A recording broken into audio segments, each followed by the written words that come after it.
రాష్ట్రంలో వైసీపీ ఓటమి తర్వాత తమ కార్యకర్తలకు అండగా నిలబడేందుకు ఒక్కొక్కరుగా నేతలు మీడియా ముందుకు వస్తున్నారు. ప్రస్తుతం ఈ గురించి మనతో మాట్లాడేందుకు రాప్తాడు తాజా మాజీ ఎమ్మెల్యే ప్రకాష్ రెడ్డి గారు ఉన్నారు. సార్, ఏం చెప్తారు ఈ రాష్ట్రంలో ఓటమికి మీ కార్యకర్తలు జరిగిన దాడులకు? ఓటమికి అనేక కారణాలు ఉండే, ఇంకా విశ్లేషించుకోవాలా. దీన్ని అసెస్ చేయడము కొన్ని గంటల్లో అనేది సాధ్యం కాదు.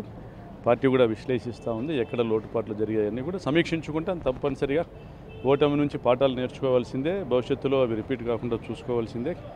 అనేక కారణాలు ఉండొచ్చు. మరి సంక్షేమ పథకాలను అమలు చేసింది 100కి 100 హామీల మేరకు అమలు చేసింది జగనన్న.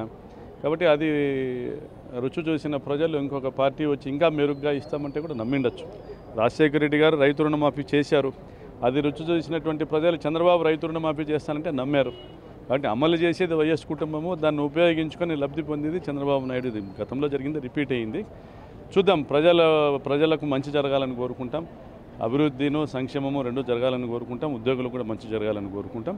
ఎంత మేరకు చంద్రబాబు నాయుడు గారు ఇవన్నీ కూడా సాధించగలుగుతారు వెయిట్ చేస్తాం. అంటే కొంతమంది వైసీపీ నేతలు వ్యాఖ్యానిస్తున్నారు, జక్కపూడి రాజా వ్యాఖ్యానిస్తున్నాడు, ధనుంజయ రెడ్డి కొంతమంది కోటరీ వల్లే మాకు ఇలాంటి పరిస్థితి వచ్చిందంటూ కూడా ఆయన వ్యాఖ్యానిస్తున్నారు. దీనిపై మీ సమాధానం?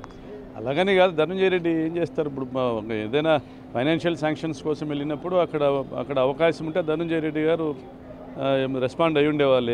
అవకాశం లేనప్పుడు రెస్పాండ్ అవ్వడానికి అవకాశం ఉండదు.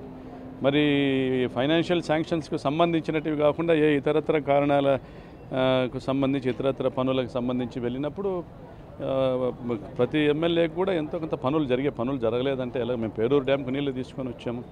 ఈరోజు మాకు గార్మెంట్ ఫ్యాక్టరీకి 11.5 ఎకరాల ల్యాండ్ అలాట్మెంట్ చేయించుకున్నాము. మరి దాదాపుగా 160 కోట్లతో డ్రింకింగ్ వాటర్ స్కీమ్ శాంక్షన్ చేయించుకున్నాము. పనులు కూడా దాదాపు 60-70% పూర్తి చేశాము. ఎన్నో అభివృద్ధి కార్యక్రమాలు చేసుకున్నాము. అలాగే రాజమండ్రిలో కూడా, రాజనగరంలో కూడా రాజా గారు మంచిగా డెవలప్మెంట్ చేశారు. చాలా బాగా డెవలప్మెంట్ చేశారు. 1000 ఇల్లు ఇచ్చారు, ఇళ్ల పట్టాలు ఇచ్చారు, అనేక డెవలప్మెంట్ యాక్టివిటీస్ చేశారు.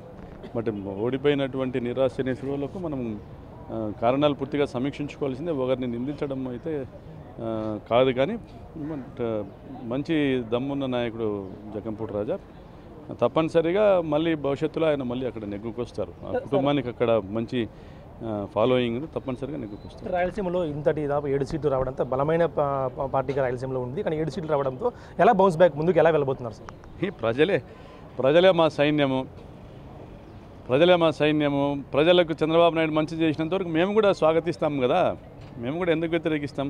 చంద్రబాబు నాయుడు గారు ఇచ్చిన హామీలన్నీ నిలబెట్టుకున్నప్పుడు మేము కూడా స్వాగతిస్తాము. అనవసరమైన రాద్ధాంతం ఎందుకు చేస్తాము? ఆయన ఉద్యోగులకు ఇచ్చిన హామీలు నిలబెట్టుకుంటే ఉద్యోగులు ఆయన వెంట ఉంటారు. సంక్షేమ పథకాలు అందజేస్తే ప్రజలు ఆయన వెంట ఉంటారు. అభివృద్ధి కార్యక్రమాలు చేస్తే చదువుకున్న వాళ్ళు ఆయన వెంట ఉంటారు. మరి ఈ రాష్ట్రంలో అమరావతి నిర్మాణమే ఎజెండాగా పార్టీ నడిపినటువంటి చంద్రబాబు నాయుడు గారు అమరావతి నిర్మాణం పూర్తి చేస్తే కూడా ఆయా ప్రాంతంలోని ప్రజలు, రైతులు, వారి కార్యకర్తలు, వారి సహచరులంతా ఆయనతో ఉంటారు. ఇది ఆయన చేసేదాన్ని బట్టి కదా ముందుకెళ్ళి. వైఎస్ఆర్ కాంగ్రెస్ పార్టీ పుట్టిందే పోరాటం నుండి. పోరాటమే మా పంద. తప్పనిసరిగా ప్రజల వెంట ఉంటాం, కార్యకర్తల వెంట ఉంటాం, అందరినీ కాపాడుకుంటూ ముందుకెళ్తాం. చంద్రబాబు నాయుడు గారి ప్రభుత్వం ప్రజా వ్యతిరేక కార్యక్రమాలు చేస్తే తప్పనిసరిగా తిప్పికొడతారు. సార్, ఫైనల్గా చెప్పండి, మీ మీద కొన్ని సోషల్ మీడియా ట్రోలింగ్ బాగా జరుగుతుంది.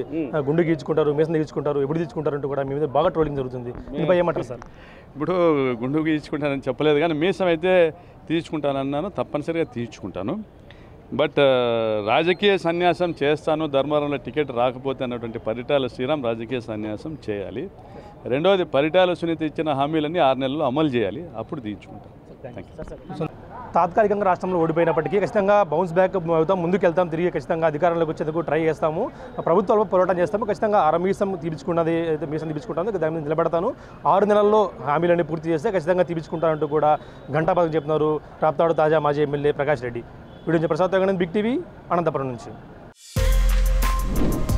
For more videos like this, subscribe Big TV channel.